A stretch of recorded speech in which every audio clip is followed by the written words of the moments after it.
प्रधानमंत्री नरेंद्र मोदी की सीट वाराणसी पर नामांकन पत्रों की जांच में 41 में से 33 प्रत्याशियों के पर्चे खारिज हो गए हैं।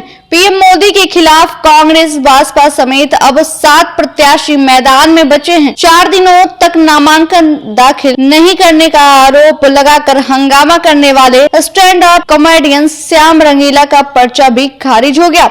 उनके पर्चे में कई कमियां बताई गई है।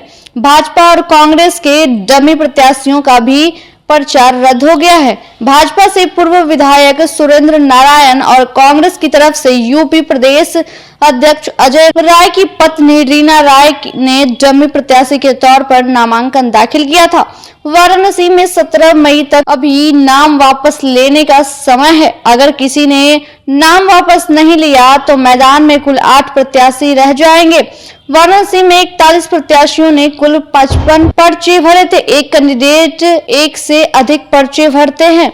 जैसे पीएम मोदी और अजय राय ने 4-4 सेट में पर्चा भरा था। शिव कुमार ने भी 4 सेट में पर्चा भरा था। कुल 55 पर्चों में कुल 17 स्वीकार किए गए हैं, 38 रद्द किए गए हैं। वाराणसी में 1 जून को वोटिंग है।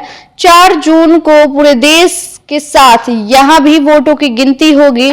प्रधानमंत्री नरेंद्र मोदी के उतरने के कारण वाराणसी का सबसे ज्यादा चर्चित लोकसभा सीट है। यूपी में 4 चरणों की वोटिंग हो चुकी है। 5वें चरण में 20 मई और 6ठे में 25 मई को वोटिंग है। इसके बाद अंतिम चरण वाराणसी में भी 1 जून को वोटिंग है। बता दें, वाराणसी में पिछली बार भी नरेंद्र मोदी ने यहां से चुनाव लड़ा था और जीता भी था। और इस बार, जी हाँ, इस बार भी चुनावी मैदान में नरेंद्र मोदी है और वाराणसी हॉट सीट बन चुका है, क्योंकि यहाँ से भारत के प्रधानमंत्री, यशस्वी प्रधानमंत्री नरेंद्र मोदी है। तो कहीं ना कहीं जो लगातार जो विपक्षी कह रहे हैं कि इस बार जहां मोदी की गारंटी 400 पार है, तो 400 पार नहीं बल्कि 4 पार होगी। आखिर नरेंद्र मोदी को भी इस बार चुनौती मिली है विपक्ष की ओर से। तो देखना होगा, क्या नरेंद्र मोदी चुनौती पार कर पाएंगे? क्या नरेंद्र मोदी 400 पार कह रहे हैं? क्या नरेंद्र मोदी 400 पार कर पाएंगे?